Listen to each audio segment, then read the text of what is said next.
Yeah, we're going to be talking about handling your investigation, the mental preparation behind it. So, as we're conducting searches for a variety of reasons and targets, and this could include, but not limited to, things like missing persons, background checks, tracking down people that may have done something illegal or possibly immoral, and whatnot. There are a number of things that were likely to be found when we're doing an investigation that we might not be expecting or that we may find disturbing. So, there is a range of emotions that you might experience when you're doing Osint investigations. Overwhelmed, exhausted, angry, frustrated, etc. And things like doing, say, the Trace Labs CTF, where you're looking for a missing person. It might be a child, could be someone abducted or whatnot. In that scenario, a lot of times if you're part of the briefing, which you should go to if you're going to do the CTF, they talk about people being exhausted, emotionally drained, which is not too uncommon. Again, we're dealing with a lot of different information that we're taking in. We can get things like information overload from all these different sources and things that we're sorting through. And again, I've been in situations where I've done Osint investigations. I've found some, pretty bad things that, kind of sometimes might shake you up or get you mad or frustrated and whatnot. So, again, these things we might not be expecting, but these are typically things that will probably happen at some point during an investigation. So, the important thing is try to remain calm, and hopefully these tips can kind of help you get a handle on that. So, have a plan of attack. Try to be organized. So, figure out what your goal is, and kind of chart out the steps that you might need to take in order to obtain that goal. Things like if you have a timeline, kind of figure out how much time you could spend on each section and try to map that out.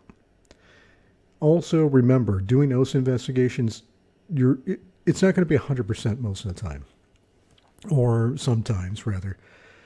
We may not always find out all the information we're looking for. We may not be able to find out any information, depending on how much will we have and how much of a footprint the person or persons or organization left behind. So don't get frustrated with that. Do the best you can. Have a plan of attack. Try to be organized. Try to be mentally prepare yourself for what you're going to get into. If it's, say, something involving the dark web and you're going to head to some pretty dark corners, then, try to get your head around that. Things like, child abduction and that. Well, that's obviously a very horrible thing, but, kind of prepare yourself for that if you can. Pace yourself if you're able to. If you don't have a very short time frame in order to get something done, try to pace yourself and don't burn yourself out when you're doing your investigations. Try to be prepared for what you may uncover. Again, things like if we're, say, trying to track down a child that was abducted or lured, and we're heading down the Facebook pages, the dark web and whatnot, and the different kind of forums and that, like 8kun and whatnot.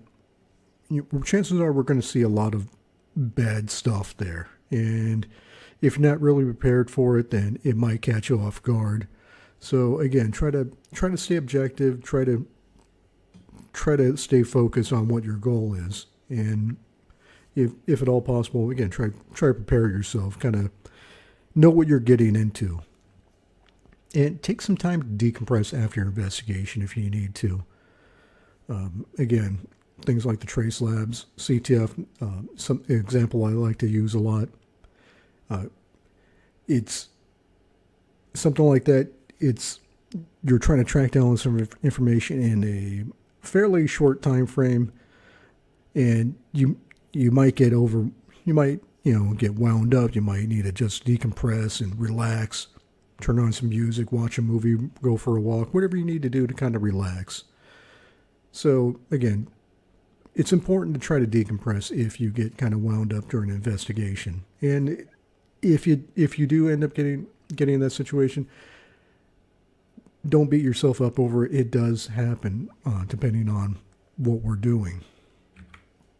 So I hope these tips will kind of prepare you for this stuff. Thank you for watching. I'll see you in the next video.